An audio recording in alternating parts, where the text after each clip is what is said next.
بسم اللہ الرحمن الرحیم۔ السلام علیکم۔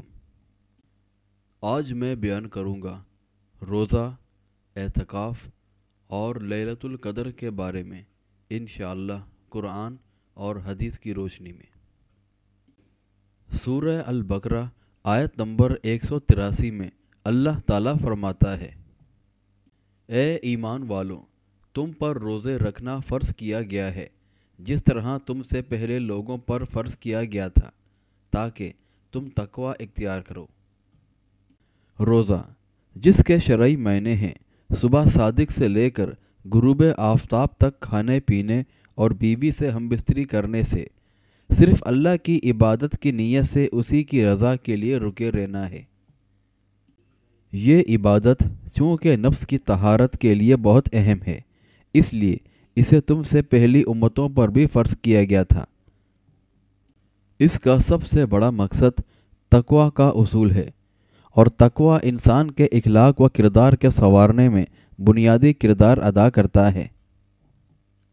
اور سورہ البقرہ آیت نمبر 184 میں اللہ تعالیٰ فرماتا ہے، گنتی کے چند ہی دن ہیں، لیکن تم میں سے جو شخص بیمار ہو یا سفر میں ہو تو وہ اور دنوں میں گنتی کو پورا کر لے، اور اس کی طاقت رکھنے والے فدیے میں ایک مسکین کو کھانا کھلا دیں۔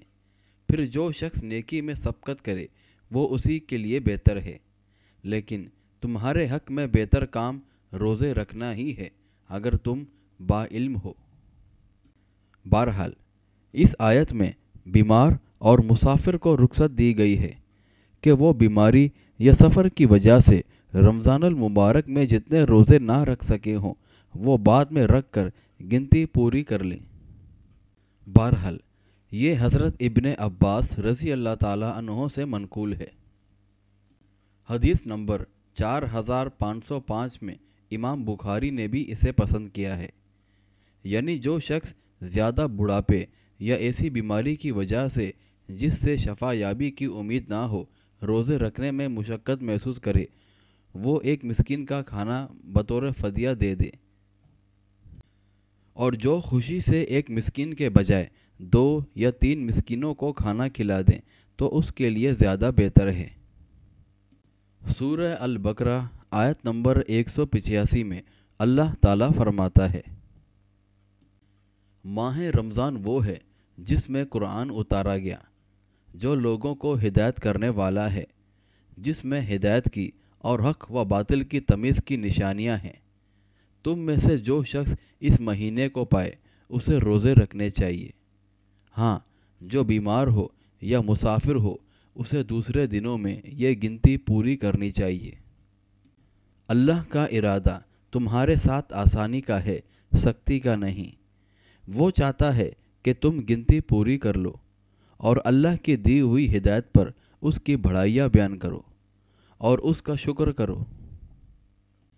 بہرحال رمضان میں نزول قرآن کا یہ مطلب نہیں کہ مکمل قرآن کسی ایک رمضان میں نازل ہو گیا، بلکہ یہ ہے کہ رمضان کی شب قدر میں لوح محفوظ سے آسمان دنیا پر اتار دیا گیا اور وہاں بیت العزیٰ میں رکھ دیا گیا، اور وہاں سے حسب آلات 23 سالوں تک اترتا رہا۔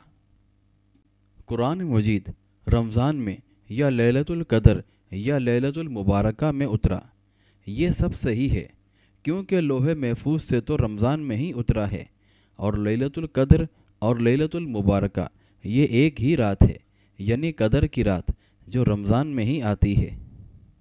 بعض کے نزدیک اس کا مفہوم یہ بھی ہے کہ رسول اللہ صلی اللہ علیہ وآلہ وسلم کی طرف بھی رمضان ہی میں نزول قرآن کا آغاز ہوا۔ پہلی وحی جو غار حرا میں آئی وہ رمضان میں آئی۔ بہرحال قرآن مجید اور رمضان المبارک کا آپس میں نہایت گہرا تعلق ہے، اسی وجہ سے رسول اللہ صلی اللہ علیہ وآلہ وسلم اس ماہ مبارک میں حضرت جبریل علیہ السلام سے قرآن کا دور کیا کرتے تھے، اور جس سال آپ کی وفات ہوئی آپ نے رمضان میں جبریل کے ساتھ 2 مرتبہ دور کیا۔ رمضان کی 3 راتوں 23، 25 اور 27ویں میں آپ نے صحابہ کو با جماعت قیام بھی کروایا، جس کو اب تراویح کہا جاتا ہے۔ 8 رکعت اور وطر کے ساتھ 11 رکعت تھی، جیسا کہ صحیح بخاری کی حدیث ہے، حدیث نمبر 1147 میں ہے۔ حضرت عائشہ رضی اللہ تعالی عنہا کی روایت ہے کہ رسول اللہ صلی اللہ علیہ وآلہ وسلم کا 20 رکعت تراویح پڑھنا کسی بھی صحیح حدیث سے ثابت نہیں ہے۔ اور سورہ البقرہ آیت نمبر 186 میں اللہ تعالیٰ فرماتا ہے، جب میرے بندے میرے بارے میں آپ سے سوال کریں تو آپ کہہ دیں کہ میں بہت ہی قریب ہوں، ہر پکارنے والے کی پکار کو جب کبھی وہ مجھے پکارے قبول کرتا ہوں۔ اس لیے لوگوں کو بھی چاہیے کہ وہ میری بات مان لیا کریں اور مجھ پر ایمان رکھیں، یہی ان کی بھلائی کا باعث ہے۔ اس آیت میں رمضان المبارک کے احکام و مسائل کے درمیان دعا کا مسئلہ بیان کر کے یہ واضح کر دیا کہ رمضان میں دعا کی بھی بڑی فضیلت ہے، جس کا خوب اہتمام کرنا چاہیے۔ خصوصاً افطاری کے وقت کو قبولیت دعا کا خاص وقت بتلایا گیا ہے۔ سورہ البقرہ آیت نمبر 187 میں اللہ تعالیٰ فرماتا ہے، روزے کی راتوں میں اپنی بیویوں سے ملنا تمہارے لیے حلال کیا گیا، وہ تمہارا لباس ہیں اور تم ان کا لباس ہو۔ تمہاری پوشیدہ خیانتوں کا اللہ کو علم ہے، اس نے تمہاری توبہ قبول فرما کر تم سے درگزر فرما لیا۔ اب تمہیں ان سے مباشرت کی اور اللہ کی لکھی ہوئی چیز کو تلاش کرنے کی اجازت ہے۔ تم کھاتے پیتے رہو یہاں تک کہ صبح کا سفید داغا سیاہ داغے سے ظاہر ہو جائے، پھر رات تک روزے کو پورا کرو، اور عورتوں سے اس وقت مباشرت نہ کرو جب کہ تم مسجدوں میں اعتکاف میں ہو۔ یہ اللہ کی حدود ہے، تم ان کے قریب بھی نہ جاؤ۔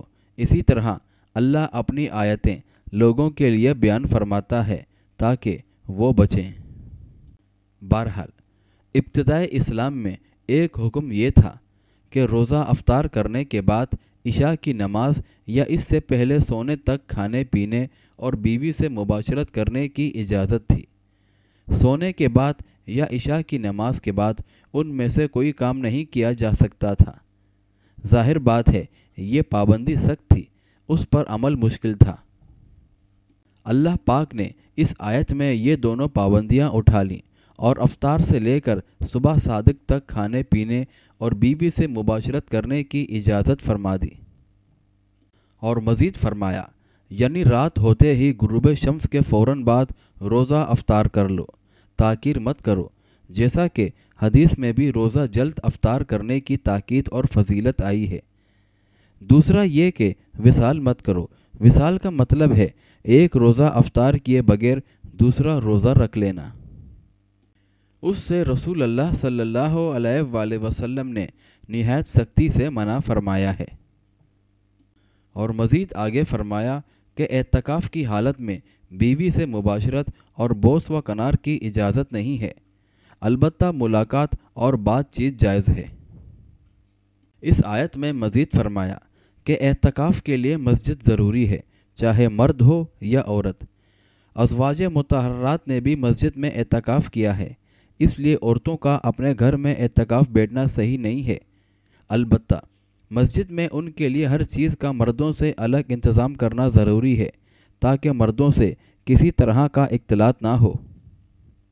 جب تک مسجد میں معقول، محفوظ اور مردوں سے بالکل الگ انتظام نہ ہو، عورتوں کو مسجد میں اعتکاف بیٹھنے کی اجازت نہیں، اور عورتوں کو بھی اس پر اصرار نہیں کرنا چاہیے۔ یہ ایک نفلی عبادت ہے، جب تک پوری طرح تحفظ نہ ہو اس نفلی عبادت سے گریز بہتر ہے۔ اور سورہ الدخان آیت نمبر 3 سے 5 تک اللہ تعالیٰ فرماتا ہے، یقیناً ہم نے اسے بابرکت رات میں اتارا ہے، بے شک ہم ڈرانے والے ہیں۔ اسی رات میں ہر ایک مضبوط کام کا فیصلہ کیا جاتا ہے، ہمارے پاس سے حکم ہو کر ہم ہی ہیں رسول بنا کر بھیجنے والے۔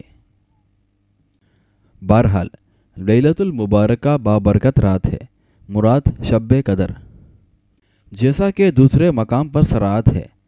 سورہ القدر آیت نمبر 1 میں اللہ تعالیٰ فرماتا ہے، ہم نے یہ قرآن شب قدر میں نازل فرمایا۔ اور صحیح بخاری کی حدیث ہے، حدیث نمبر 2020 میں ہے، یہ شب قدر رمضان کے عشرہ آخر کی طاق راتوں میں سے کوئی ایک رات ہوتی ہے۔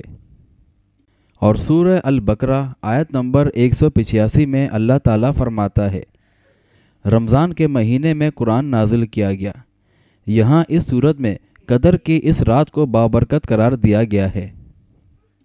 اس کی بابرکت ہونے میں کیا خدشہ ہو سکتا ہے؟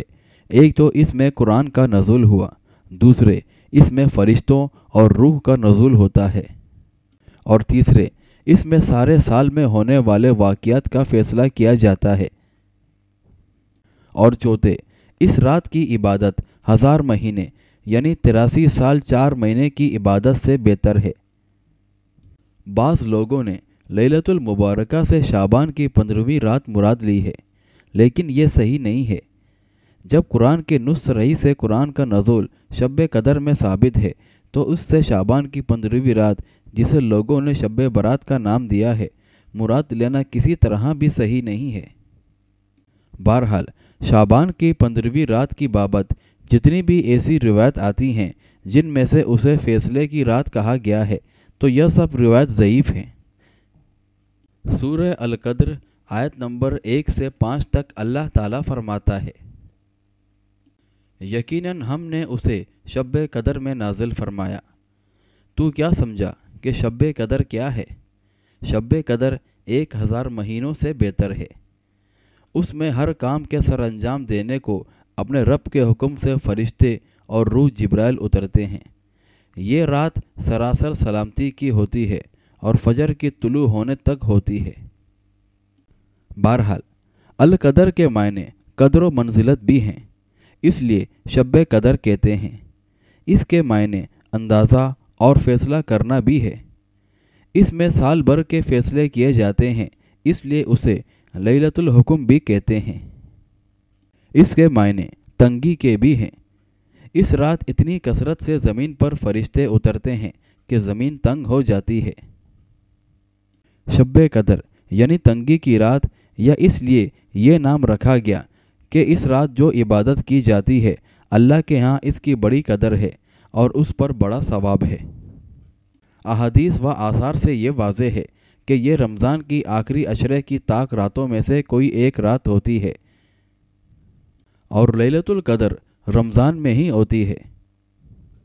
اور اس آیت سے یہ بھی معلوم ہوتا ہے کہ قرآن قدر کی رات اترا ہے، لہٰذا ثابت ہوا کہ لیلۃ القدر رمضان میں ہوتی ہے۔